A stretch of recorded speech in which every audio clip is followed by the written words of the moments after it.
ఇవాళ మీ అందరికీ ఒక జరిగిన స్టోరీ చెప్తున్నానండి. జీతం లేని ట్రాఫిక్ పోలీస్కి జరిగిన యాక్సిడెంట్ గురించి. అదేంటి జీతం లేని ట్రాఫిక్ పోలీస్ అంటారు? మన రోడ్డు మీదకి వెళ్తే ఆటోమేటిక్గా మన ఇన్నర్ ఫీలింగ్ ఏంటి, ఇలా చేయడ్డు పెట్టి శాలరీ లేని పోలీస్ మనమేరా అన్న ఫీలింగ్లో ఉంటాం కదా. దాని మీద జరిగిన ఒక స్టోరీ.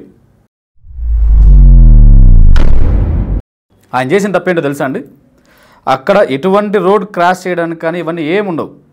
డివైడర్ మధ్యలో రోడ్డుకి అటు ఇటు డివైడర్ మధ్య ఉంటుంది కదా, దాని మీద నుంచి సడన్గా దిగేసి చేయడ్డు పెట్టాడు. చేయడ్డు పెట్టగానే ఆటోమేటిక్గా అవతల ఆ వ్యక్తి చూడలేదు, గుద్దేశాడు. ఈయనకు కాల్ ఫ్రాక్చర్ అయింది. ఇప్పుడు రాడ్ వేశారు.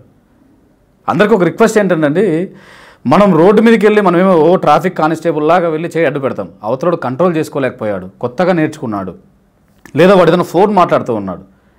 ఏదైనా ఏ పొరపాటు జరిగినా అవతల వ్యక్తి ఫోర్ వీలర్లోనో ఇంకోటి ఉన్నాడు అంటే ఎక్కువ డ్యామేజ్ అయ్యేది మనకే.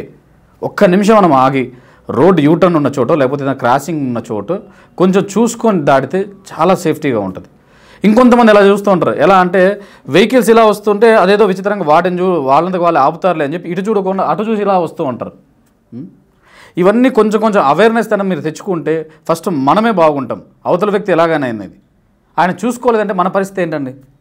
సో ప్రతి ఒక్కరూ రోడ్ క్రాష్ చేసేటప్పుడు ట్రాఫిక్ పోలీసు లాగా చేయ అడ్డు పెట్టడం కాకుండా జాగ్రత్తగా రోడ్ క్రాష్ చేయమని చెప్పేసి రిక్వెస్ట్ చేస్తున్నానండి.